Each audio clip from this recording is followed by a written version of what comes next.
외교 안보 소위 관료라는 사람들이 그 겪어보신 분들이 그렇게 표현하는 경우도 있잖아요. 미국 사람들보다 더 친미적인 관료들이다. 그러니까 그 전에 노무현 대통령 때도 왜 그 유명한 폄하 발언을 비롯해서 왜 허위 보고도 하고 장난질 친 게 많이 있지 않습니까? 그렇습니다. 이번 네. 사드도 그렇지만, 그러니까 이것들이 그 짧은 사이에 준비해야 된다는 걸 이용해 가지고 사실은 미국 대사도 바꾼 게 아니고 우리가 뭐 외교부 장관도 인재사 인준되고 임명되고 이랬는데 그 사이에 무슨 장난질을 했을까 걱정되는 거예요, 사실은. 예전에 노무현 대통령 미국 가셨을 때도 무슨 뭐 엘리베이터 앞에다가 일부러 뭐 1분 정도로 시간을 지체시켜갖고 세워놨고 일종의 군기작거리 했다는 뭐 이런 식의 소문들이 있었는데 트럼프는 더더욱 이게 무식하고 무례한 사람이니까 뭔 짓을 할지 모르고 우리나라 관료들도 사실은 저는 솔직히 못 믿겠어요. 그동안에 외교부가 한 짓거리를 보면. 관료들뿐만 아니고 한미 정상회담 이후에 네. 우리나라의 언론과 네. 그다음에 또 일본이라는 또 세력이 있지 않습니까? 이들이 가지고 굉장한 어떤 그 공격에 노출될 수 있는 가능성도 많이 있습니다. 장난질. 네. 그렇죠. 네. 예를 들어 본다면은 이번에 문재인 교수, 맞아. 그거 예, 가지고. 그것만 하더라도 문재인 교수가 발언한 게 뭐 미국과 협의해가지고 북한이 핵 미사일에 대해서 동조를 하면은 한미 군사훈련에 대해서 중단할 수 있다 이렇게 말했는데 미국 내에서는 이미 그런 의견들은 많이 이야기된 것이고 또 현지에서는 별 문제도 안 되는 겁니다. 근데 그게 한국에서만 증폭이 되지 않습니까? 그래서 이제 한국 언론이 한미 관계에 있어서 눈꽃만큼만 무슨 문제가 생기면은 그걸 가지고 증폭시켜가지고 침수 그럴 문제가 또 하나 있고요. 그다음에 또 일본 이번에 이제 한미 정상회담 준비하는 과정에서 보면 일본의 언론이 굉장히 많이 왜곡하고 있지 않습니까? 예를 들어 보면은 미국 하원 누구죠? 상원 군사위원회에 있었던 그 양반이 한국을 방문하기로 했는데 한국하고 사이가 멀어져 가지고 방문 안 했다. 뭐 이런 식으로 그렇죠. 보도가 됐었죠. 예, 일본 언론에서 이거 가짜 뉴스인 거죠. 그런 식으로 해가지고 현재 문재인 정부가 뭔가 일본과 관계 속에서 박근혜 정부가 했던 일본 위안부 문제라든가 이런 것들을 재조정해 나가려고 하는 움직임에 대해서 문재인 정부는 한미 관계를 약화시키는 정권이라는 이데올로기적인 공세를 퍼부려고 하는 거죠. 그렇게 함으로써 문재인 정부에 대한 압박을 넣어서 송군 위안부, 일본군 위안부 문제를 비롯해서 저희들이 원하는 방향으로 끌고 가려고 언론 플레이를 하는 거죠. 아니 그리고 이런 것도 있을 수 있을 거 아니에요. 그 일본 입장에서는 아베가 트럼프가 되자마자 그냥 가서 납작 엎드렸거든요. 네네. 악수하는데 그 동영상 나오는 거 보니까 그냥 아베가 쩔쩔매다만 손을 잡고 흔드는데 또 이렇게 쳤죠 또 손등을. 그러게 뭐 이렇게 갖고 놀듯이 했어요 아베를. 그런데 그리고 실질적으로 일자를 만들기 위해서 자기도 어마어마한 투자를 하겠다 그러면서 별 성과도 못 누렸단 말이야. 근데 지금 보니까 트럼프 입장에서는 북핵 문제를 가장 탑 프라이어리티로 두고 가장 중요한 문제로 두고 자칫 잘못하면 한미 간의 동맹이라고 하는 게 전 세계에 알려지면서 공고하다라고 하는 게 확 부각될 수가 있어요. 핵 문제 때문에. 그럼 일본 입장에서는 자기들이 그렇게 공을 들인 미일 관계 이거를 뛰어넘는 한미 관계가 만들어질 것 같은 이 불안감이 있는 거예요. 그러니까 어떻게든 고춧가루 뿌려갖고 좀 깽판 좀 놓고 잘 안 되길 바라고 이런 심리가 있어요 없어요? 그렇게 말씀하시면은 저는 놀래가지고 있습니다. 예. 당근 있죠. 저는 그거보다 교통일부 장관 돼야 되니까 국내가 걱정인데요. 예. 그 아까 부분을 전 좀 보충하고 싶은데요. 자, 안경환인가요? 예, 안경환에서도 비밀 40년 전에 걸 뽑아낸다든지. 그렇죠. 이번에 문정인 특보가 갔을 때도 미국에 사실 아무 문제가 없었거든요. 전제를 달았고 있었던 이 회의 자체가 학자들의 자기 의견을 발표하는 그런 성향이 많았고요. 근데 이걸 가지고 한국에서 커지니까 미국에서 미국이 보니까 큰일인가 보네 하고 다시 한국에서 문제됐던 것들이 미국 가서 그러면 마치 문재인 그 정부가 미국하고 차이가 있는 것이다. 근데 늘 그랬습니다. 아까 말씀하신 것처럼 한국에 있는 사람들이 더 경기를 하고 우리가 더 문제를 삼아서 미국 사람들 문제가 없는데 사실 가서 미국에 문제를 만들어 버리는 거죠. 이게 저는 그러니까 그런 불안한 사람들이 있고 그 뒤에는 저는 지금까지 조직적으로. 문재인 대통령이 참 잘했지 않습니까? 완전히 엎드려 있던 사람들이 드디어 물을 만난 것처럼 역공을 할 수도 있다. 그렇죠. 이게 문제가 되는 게 뭐냐면 단 한 개 이상한 모습이라도 만약에 정상회담에 나온다면 악수를 한다든지 뺀다든지 옛날에 김대중 대통령이 디스맨이라고 하는 게 한 번만 나오면 난리를 칠 겁니다 한국에서. 그게 그러니까, 걱정입니다. 예, 가장 이제 문제가 될 수 있는 거는 트럼프 대통령의 예측 불가능한 그런 성격 스타일 그렇죠. 때문에 네. 혹시나 트럼프 대통령에 의해 가지고 문재인 대통령이 무시당한 상황이 발생하면은 전 세계의 모든 사람들은 트럼프가 이상해서 그렇다고 말할 겁니다. 예. 근데 한국 언론만 유일하게 문재인이 문재인이 무시당했다. 한미동맹 깨졌다. 이렇게 나올 겁니다. 그렇지만은 우리가 이제 이런 것들이 불안해하는 요소라고 말할 수 있습니다만은 그러나 또 긍정적인 요소도 많이 있습니다. 왜냐하면은 문재인 정부 출범 이후에 곧바로 외교부 차관이 장관 없는 상태의 차관이 준비를 쭉 해왔었고요. 미국하고. 예. 그다음에 이제 문재인 대통령이 우리가 이제 기억을 해보자면 한 열흘 전부터 외신들이라든가 미국 언론들하고 계속 인터뷰를 하지 않았습니까? 예. 많이 깔아놨죠. 예. 그렇죠. 하잖았습니다. 그러면서 그걸 통해 가지고 백악관이라든가 국무부라든가 이런 관료들뿐만 아니라 미국의 전문가 집단들 그리고 미국의 여론에 대해서 이미 그 물밑 작업들을 쭉 해놨기 때문에 이게 예. 갑작스럽게 돌발적인 그런 상황이 발생한다기보다는 자락을 깔아놓은 범위 안에서 논의가 될 가능성이 많이 있습니다. 예. 그리고 트럼프 대통령은 또 자기가 국내적으로 지금 굉장히 불안정한 상황이지 않습니까? 그렇기 때문에 오히려 트럼프 대통령 입장에서 본다면은 동맹과의 관계를 불안하게 만드는 그래서 국내적 불안과 이렇게 같이 겹치는 이런 현상을 만드는 것보다 특히 이제 오바마 정부 때 북한 문제를 잘못 풀었는데 이번에 북한 문제를 잘 품으로써 또 자기 국내적인 어려움을 또 극복해 나가는 이런 식으로 사고할 가능성도 있습니다. 예. 그렇기 때문에 아까 앞에 이제 여러 가지 부정적인 요소들 말씀했습니다만 그러나 또 긍정적으로 될 수 있는 여지도 많이 있다는 것을 조금 더 붙입니다. 그러니까 트럼프가 오바마하고 차별화하고 또 흔들리는 자기 정권 기반을 유지하기 위해서 네. 북한 카드를 어떻게든 활용하려고 할 것이고 예. 그러니까 오바마도 해결 못한 건 나는 해결했다라고 생색을 낼 수 있는 기회가 될 수도 있기 때문에 예. 그렇죠. 그거는 이미 그렇게 나가고 있는데 굳이 예. 이제 용어를 만들어 보자면은 그러니까 anything but 오바마인 거죠. 그러니까 그렇죠. 오바마가 네. 반대로만 하겠다는 겁니다. 네. 그래서 실제로 그렇게 하고 있는 게 파리 기후 변화 협정 탈퇴를 했죠. 탈퇴. 예. 그다음에 이란과의 핵 협상 문제에 대해서 지금 원점을 돌리고 있고 TPP도 그렇게 하고 있고 쿠바도 하고 있고 그다음 나프타. 예. 나프타도 그렇고 예. 그러니까 오바마가 한 거는 지금 다 비토를 하고 있지 않습니까? 대신 진짜. 오바마가 대북 정책을 못했죠. 예. 그러니까 거기서 이제 성과를 내서 애니싱 봇 오바마 나는 오바마가 다르다는 모습을 보여주려고 할 수도 있는데 오바마가 안 한 것은 오바마가 아닌 거는 지금 다 하고 싶어 하는 건데 한 거는 그 중에 부정하고. 제일 핵심적인 게 북핵 문제에 대해서 오바마가 아무것도 안 했잖아요. 전략적 인내라고 하면서 그리고 CFR 그렇죠. Council for Foreign Relations 그게 아주 보수적인 모임이라면서요. 보수야 좀 중도적이죠. 전직구. 중도 보수 쪽이죠. 예. 근데 거기에서도 오바마는 실패했다. 대북 정책은. 그러면서 여기에서 주장한 게 문정인하고 똑같은 얘기를 한 거예요. 오히려 한 발 더 나가갖고 예. 핵 실험을 중단한다면 식량까지 제공하겠다 그랬어요. 거기서는. 그렇죠, 맞습니다. 근데 이제 문정인이 이번에 그 얘기를 하니까 식량 중단 공급 얘기도 하지 않고 군사훈련을 축소할 수 있다. 축소를 검토할 수 있다. 전략자산. 2010년 전까지는 전략자산이 안 그렇죠. 왔거든요. 근데 2010년형 이전으로 돌아가자. 그러니까 그 얘기를 문정인이 하니까 이게 네. 난리들 핀 거 아니야. 그 미국 보수 집단들은 그 얘기를 하고 있었는데. 그리고 무슨 뭐 사드 필요 없으면은 뭐 우리가 다시 가져가겠다 뭐 이런 얘기도 가짜 뉴스라면서요. 보도됐던 거 안 보셨어요? 미국에서 그렇게 했다는 거요. 미국에서 그렇게 당연히 얘기했다는 거. 가져. 그리고 이제 그것뿐만 아니고요. 지금 우리 언론에서 막 증폭시키고 있는 게 사드 문제를 잘못 풀면은 미국은 주한미군 철수 카드를 뽑아든다. 예. 이렇게 하고 그렇죠. 있지 않습니까? 이거는 미국 정부의 생각도 아니고요. 물론 이제 트럼프가 선거 때는 그렇게 말한 적이 있었습니다. 근데 그 이후에 트럼프 정부 출범 이후에는 미국 정부에서는 당연히 그런 얘기 안 나오죠.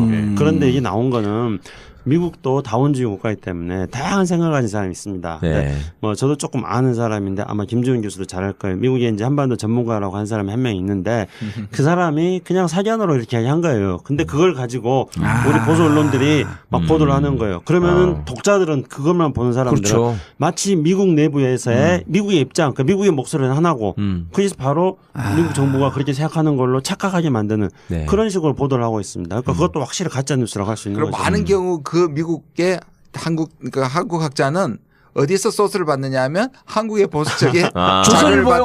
조선일보에서 받아가지고 나쁜 놈들 하여튼 과거에 그 조선일보에 또 가봤더니 내가 직접 가봤더니 가고 미국 그 차관 이런 애들하고 대화했잖아요. 그 우리나라 조선일보, 동아일보 제일 많이 조선일보 많이 보더라니까. 그리고 그 조선일보에 또 정보를 주는 쪽이 누구냐면 국정원입니다. 과거에. 그래서 조선일보는 그런 것들을 많이 갖고 있습니다. 아주 악의적으로 네. 가공된 정보를 조선일보에 주면 이 조선일보가 미국에 있는 반환학자 또는 거의 친일이죠. 친일 학자들한테 주면 그 사람들이 또 얘기를 하면 우리가 그걸 다시 받아 적어가 뻥튀기 하는 거죠. 외국의 무슨 권위자가 얘기한 것처럼. 아니 그러니까 나는 다른 거 다 떠나서 정말 나 좀 창피해 죽겠는 게 필리핀에서 두테르테가 너네 그런 식으로 하면 나는 중국하고 그냥 할 거야 이렇게 하니까 찍소리 못하잖아요. 그러면. 아니 필리핀은 미국 식민지였는데도 그렇고 나라 수준이 지금 우리하고 비교할 수가 없는데도 그러는데. 아니 미 해군기지 빼라 그러면 어떡할 거야 진짜 두테르테가. 나 진짜. 우리 문 대통령은 그렇게 하시면 아니 그렇게 안 하실 텐데. 아니옵니다. 아니 트럼프는 사드에 대해서나 미국의 대중국 정책이나 대아시아 정책에 관심이 없어요.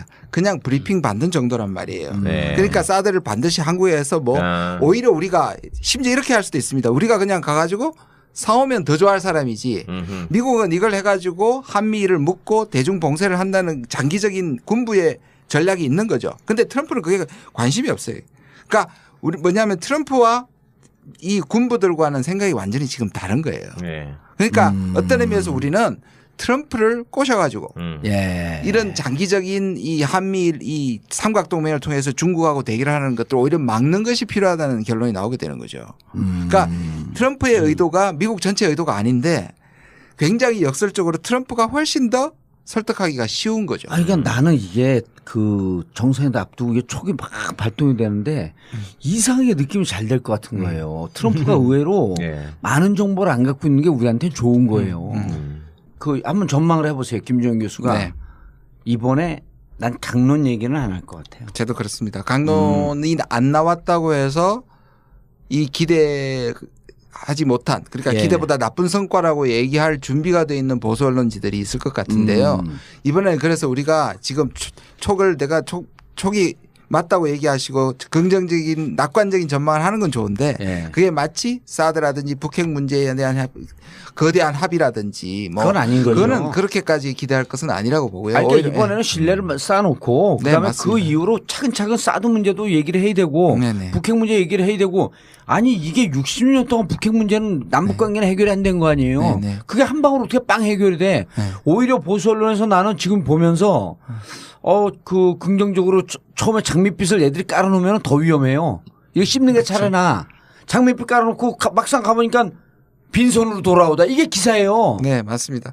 그리고 심지어 사실 우리가 그 많이 비교하는 게 뭐냐면 그 디스맨 있었던 게 2001년 3월 27일이에요. 근데 그게 무례하긴 무례했죠. 근데 우리 김대중 대통령이 너무 홍보를 한 거예요. 이게 언제냐면 대통령이 된 지 2달밖에 안 돼서 오히려 거기가. 부시가 2달밖에 안 됐어요. 그리고 정부가 완전히 다르잖아요. 클린턴과 그렇게 친했던 김대중 대통령이 와가지고 근데 2001년 보세요. 그러니까 정상회담을 한 지 1년이 안 된 거예요. 1년이 안 됐을 흥분이 된 거예요. 흥분이 돼가지고 계속 설교를 했대요. 햇볕 정책을. 그러니까 짜증이 난 거예요, 부시가. 부시는 자기가 준비도 안 했는데 덜컥 온다고 와가지고 햇볕 정책을 막 싫어하는 공화당이 얼마나 싫어하겠어요, 그걸. 그런 상황에서 그냥 입에다 막 집어넣어 준 것 같은 기분이 들었던 거죠. 그래서 사실 오해가 생겼던 거고요. 무례를 한 건 한 건데 그렇다고 해서 그 뒤에 그렇게 나빠졌느냐? 아니거든요. 사실 그거 가지고 마치 정상회담의 가장 실패의 예처럼 사용하는데 사실 그렇지 않아요. 그리고 뒤에 노무현 대통령도 마찬가지고요. 바깥에서 정부 우리 국내에서 얘기하는 것보다는 훨씬 더 FTA도 노무현 때 했고요. 그렇죠. 사실 많은 합의들을 했거든요. 그런 걸 보면 이게 아까 우리가 계속 같은 얘기를 하게 되는데 저건 오히려 내부에 있다. 그러니까 오히려 정말 국익을 생각한다면 오히려 밀어줘야 되는데 실패하기를 기다리는 그 세력들은 좀 경각심을 가져야 합니다. 그러니까 그게 진짜 그 세력들이 같이 안 보인 게 이번에 정말 안보와 국방, 외교 이런 걸 생각하는 대한민국 국민이라고 한다면 다소 결함이 있을지라도 정상회담은 성공해야 된다 이렇게 얘기를 하고 있거든요. 그렇죠. 근데 지금부터 미리 아니 가시는 걸음 지려밟고 가시옵소서 그러면서 고춧가루 계속 뿌리는 거야. 이게 무슨 안보 세력이에요? 이게 무슨 국방 세력이야? 말도 안 되는 거지. 진짜 이해가 안 가는 나쁜 놈들이야 정말. 진짜 이해가 안 되는 놈들이에요. 앞뒤가 없어 이 자식들은. 아니 이게 대한민국 쇼트 나쁜 짓만 하고. 쇼트의 감독이랑 똑같은 거야. 다른 파벌이 갖고 금메달 따느니 그냥 떨어진 게 낫다고 우리나라 선수를 까내는 거 아니에요. 지금 그러니까 생각이 납니다. 제가 박근혜 대통령이 됐을 때 정말 가슴이 아팠지만 칼럼을 썼습니다. 예. 그 제목이 뭐냐? 박근혜 대통령이 성공했으면 좋겠다. 예. 저는 그랬어요, 진짜. 그 몇 명 읽었어요, 그래갖고. 뭐 특히 북한을 가면 진보가 가면 종북이라 그랬겠지만 예. 박근혜가 가가지고 그걸 해내면 정말 나라를 위해서 좋겠다. 저는 그렇게 얘기했던 사람이에요. 아니 나는 그렇죠. 그거보다 12월 25일 날 박근혜 대통령 당선된 지 6일 만에 딱 홍성교도소 나오면서 마이크 들이댈 때 박근혜 대통령의 성공을 기원한다. 그랬어요. 왜냐하면 우리는 박근혜 대통령의 성공은 국민의 성공이므로 그러기 때문에 박근혜 대통령이 실패했을 때 가장 강력하게 비판할 수 있는 자격이 있는 건 저밖에 없어요. 저도 있다니까요. 칼럼을 안 봤다 그랬잖아요. 그냥 딱 물어봤잖아. 몇 명 읽었냐고. 저도 박근혜 대통령이 초반에 통일 드라이브 걸 때 드레스덴 선언하기 전까지 뭐 통일 대박 이야기 할 때 사람들이 뭐 천박하게 무슨 통일 대박이냐 그랬지만은 저는 그 표현의 대박이라는 용어 이런 거에 대해서 너무 연연하지 말고 박근혜 대통령이 통일을 추진해 나간다는 이런 것들에 대해서 격려를 해주자. 그리고 통일 대박론이 성공하기를 우리는 바라야 된다. 예. 저도 그런 입장이었거든요. 근데 만약에 그때 김창수 박사를 통일부 차관쯤으로 썼어야 되는데. 네? 근데 이제 만약에 그렇지 못했다면은 통일 대박이 아니라 쪽박이 날 거니까 제발 이거 좀 성공해라 그랬는데 쪽박이 나버린 거죠. 예. 지금. 근데 우리는 이랬는데 지금 참 보수들은 좀 그래요, 그죠? 그러니까요. 그런데 이제 우리가 수고. 아니 수준이 수고, 그러니까 뭐 아니라 통일이 수고지. 눈앞에 있다 뭐 이래가지고 네. 막 무슨 최순실이가 점을 쳤다느니 뭐 어쩌고 그렇게 했는데 보니까 뭐 김정은을 암살하려고 그랬다며 남재준이가 세상에 이런 근데 그거 가짜 뉴스 아니에요?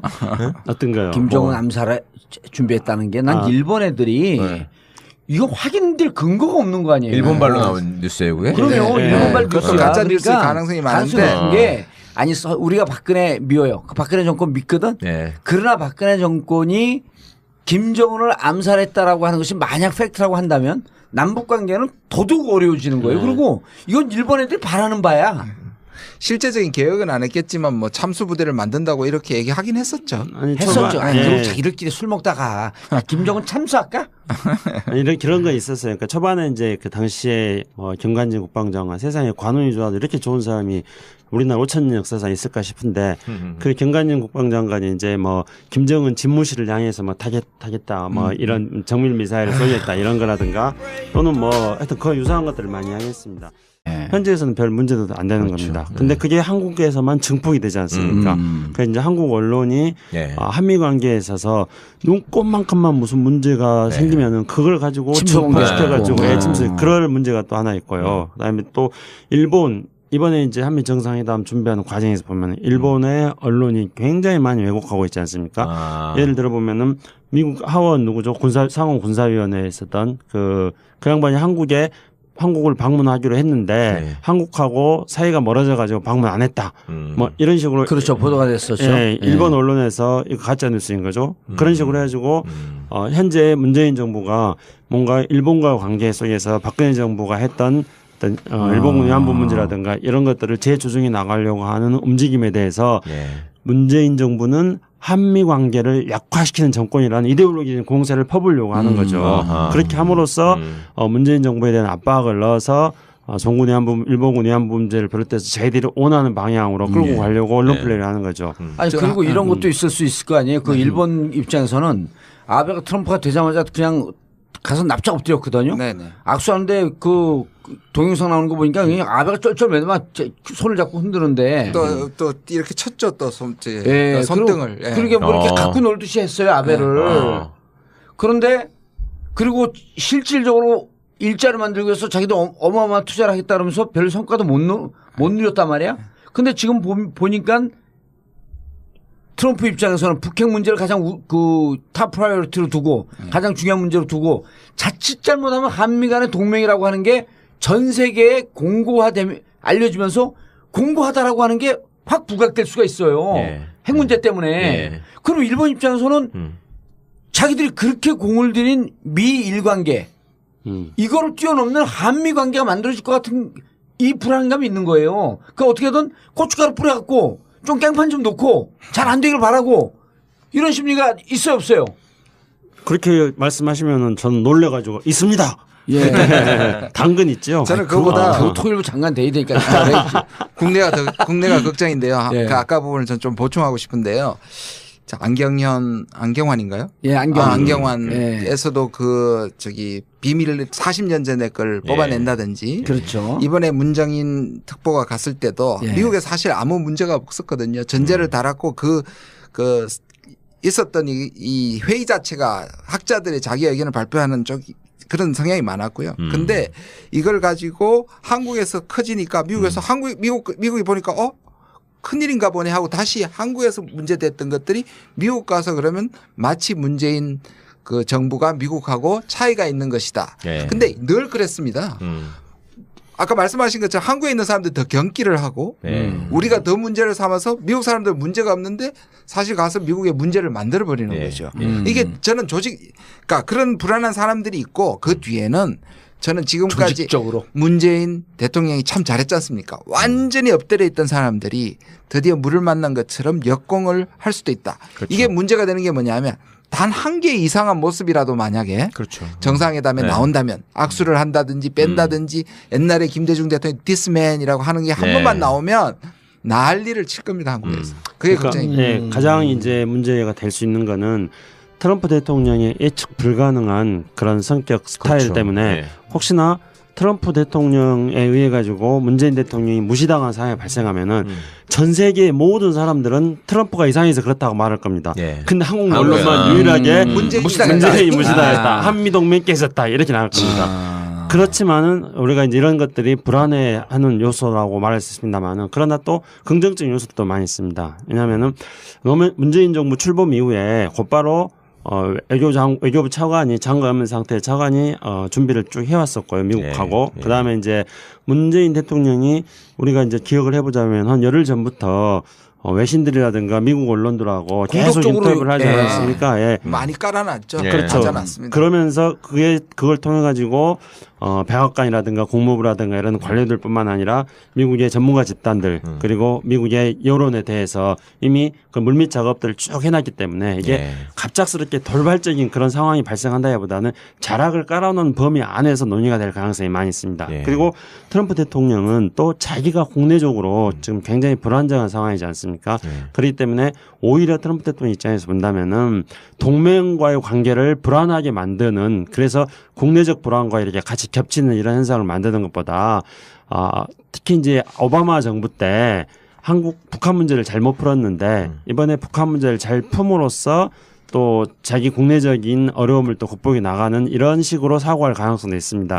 그렇기 때문에 아까 앞에 이제 여러 가지 부정적인 요소들 말씀했습니다만은 그러나 또 긍정적으로 될 수 있는 여지도 많이 있다는 것을 조금 더 붙입니다. 그러니까 트럼프가 오바마하고 차별화하고 또 흔들리는 자기 정권 기반을 유지하기 위해서 북한 카드를 어떻게든 활용하려고 할 것이고, 그러니까 오바마도 해결 못한 걸 나는 해결했다라고 생색을 낼 수 있는 기회가 될 수도 있기 때문에. 그렇죠. 그거는 이미 그렇게 나가고 있는데 굳이 이제 용어를 만들어 보자면은 그러니까 anything but 오바마인 거죠. 그러니까 그렇죠. 오바마가 반대로 하겠다는 겁니다. 그래서 실제로 그렇게 하고 있는 게 파리 기후변화 협정 탈퇴했죠.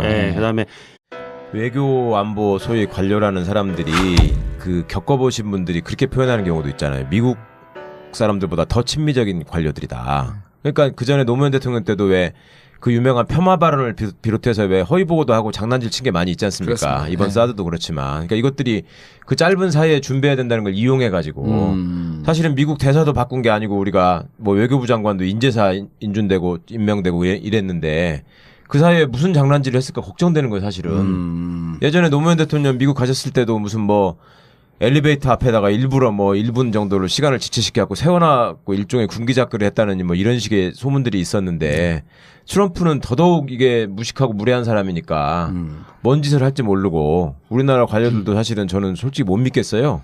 그동안에 외교부가 한 짓거리를 보면. 관료들뿐만 아니고 한미 정상회담 이후에 우리나라의 언론과 그다음에 또 일본이라는 또 세력이 있지 않습니까? 이들이 가지고 굉장한 어떤 그 공격에 노출될 수 있는 가능성도 많이 있습니다. 장난질. 그렇죠. 그러니까 예를 들어 본다면은 이번에 문정인 교수 맞아. 그거 가지고 그것만 하더라도 문정인 교수가 발언한 게 뭐 미국과 협의해가지고 북한이 핵 미사일에 대해서 동결하면은 한미 군사훈련에 대해서 중단할 수 있다 이렇게 말했는데 미국 내에서는 이미 그런 의견들은 많이 이야기된 것이고 또